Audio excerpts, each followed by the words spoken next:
एखाद्या व्यक्तीच्या आयुष्याला दिशा देणारं, त्यांचं संपूर्ण आयुष्य बदलून टाकणारं तत्वज्ञान काय असू शकतं? आज आपण डॉक्टर APJ अब्दुल कलाम यांच्या विंग्ज ऑफ फायर या आत्मचरित्रातून त्यांच्या एका सामान्य मुलापासून ते मिसाईल मॅन आणि राष्ट्रपती होण्यापर्यंतच्या प्रवासामागील मूळ विचार उलगडणार आहोत. हाच तो विचार. खरं तर ही एकच ओळ त्यांच्या संपूर्ण आयुष्याचं सार सांगते. एका लहानशा गावातून देशाच्या वैज्ञानिक महत्वाकांक्षेचं शिखर गाठण्यापर्यंतच्या त्यांच्या प्रवासाची ही गुरुकिल्ली आहे. तर गोष्ट सुरू होते रामेश्वरम या छोट्या शांत बेट शहरापासून. इथेच एका अनोख्या आणि सुसंवादी समाजात एका लहान मुलाचं व्यक्तिमत्व घडत होतं. त्यांचं घर कसं होतं? वडील जैनुल आब्दीन, शिक्षण कमी पण शहाणपण अफाट. आई आशियाम्मा, इतक्या उदार की त्यांच्या घरी कुटुंबातल्या माणसांपेक्षा बाहेरचे लोकच जास्त जेवत असत. आणि समाज? तिथे हिंदू आणि मुस्लिम अगदी एकोप्याने राहत होते. याच वातावरणात कलामांना नम्रता, उदारता आणि एकतेचे संस्कार मिळाले, ज्यामुळे त्यांचं बालपण खूप सुरक्षित गेलं. आणि हे शहाणपण त्यांच्या वडिलांच्या शब्दांमधून नेहमीच जाणवायचं.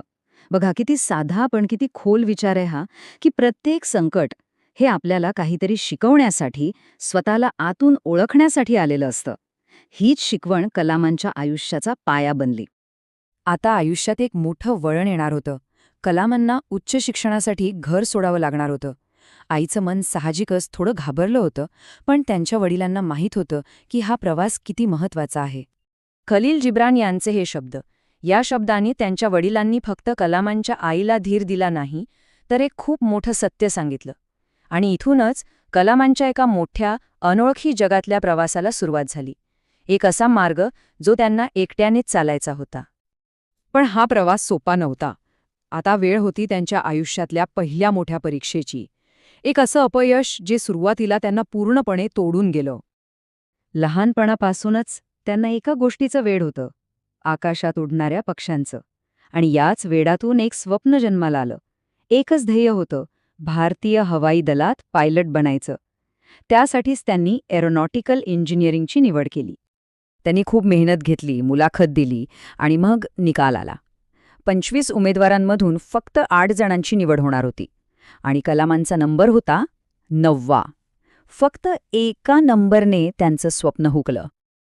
विचार करा, ज्या एका स्वप्नासाठी इतकी वर्ष मेहनत केली ते डोळ्यांसमोर तुटलं. ते पूर्णपणे निराश झाले. या निराशेच्या भरात काहीतरी उत्तर मिळेल या आशेने ते ऋषिकेशला गेले, जिथे त्यांची भेट स्वामी शिवानंद यांच्याशी झाली. आणि स्वामीजींच्या या शब्दांनी सगळा दृष्टिकोनच बदलून टाकला.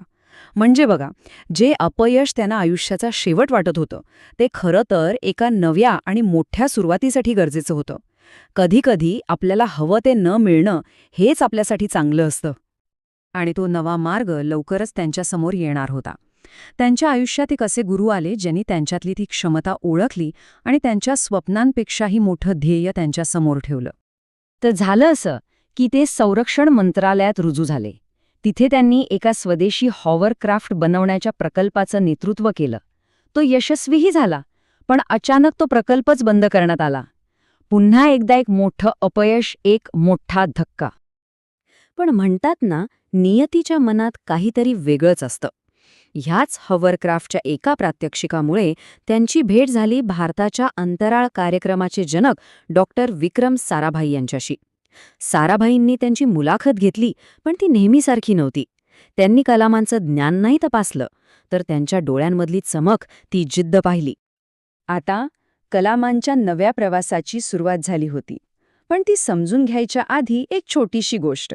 हे साऊंडिंग रॉकेट म्हणजे नेमकं काय? सोप्या भाषेत हे एक असं रॉकेट आहे जे वैज्ञानिक उपकरणं घेऊन वातावरणाच्या वरच्या थरात जातं, तिथे प्रयोग करतं आणि परत येतं.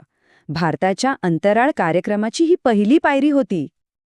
तो दिवस होता 21 नोव्हेंबर 1963. भारताने आपलं पहिलं साऊंडिंग रॉकेट यशस्वीरित्या अवकाशात पाठवलं. पण साराभाई इथेच थांबणारे नव्हते. त्यांच्या मनात एक खूप मोठं स्वप्न होतं, एक संपूर्ण भारतीय बनावटीचं सॅटेलाइट लॉन्च व्हेइकल. आणि ही प्रचंड मोठी जबाबदारी त्यांनी कलाम आणि त्यांच्या तरुण टीमवर सोपवली. आणि इथूनच कलामांच्या आयुष्याचा तो टप्पा सुरू झाला, जिथे त्यांना त्यांच्या आतल्या अग्नीला पंख द्यायचे होते. जिथे ते फक्त एक इंजिनियर नाही, तर एक लीडर म्हणून घडणार होते. एक छोटासा पण खूप महत्वाचा किस्सा आहे. सकाळची वेळ, प्रोफेसर साराभाईंसमोर एक महत्वाचं प्रात्यक्षिक होतं आणि ते फेल झालं. साहजिकच कलाम आणि त्यांची टीम खूप घाबरली होती. संध्याकाळी साराभाईंनी कलामांना जेवायला बोलवलं. पण रात्रीच्या बैठकीत कोणाला दोष देण्याऐवजी त्यांनी मूळ कारण शोधलं. वेगवेगळ्या टीम्समध्ये समन्वयाचा अभाव आणि पहाटेपर्यंत एका नवीन एकात्मिक विभागाची स्थापना करण्याचा निर्णयही झाला.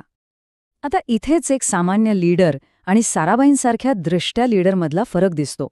सामान्य लीडर विचारतो, ही चूक कोणी केली? पण साराभाईंनी विचारलं, आपली सिस्टम कुठे चुकली?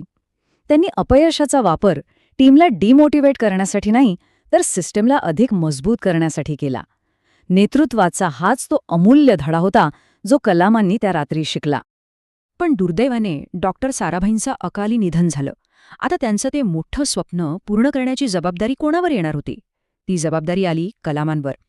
भारताच्या पहिल्या सॅटेलाइट लॉन्च व्हेकल म्हणजेच SLV-3 चे प्रोजेक्ट मॅनेजर म्हणून त्यांची निवड झाली.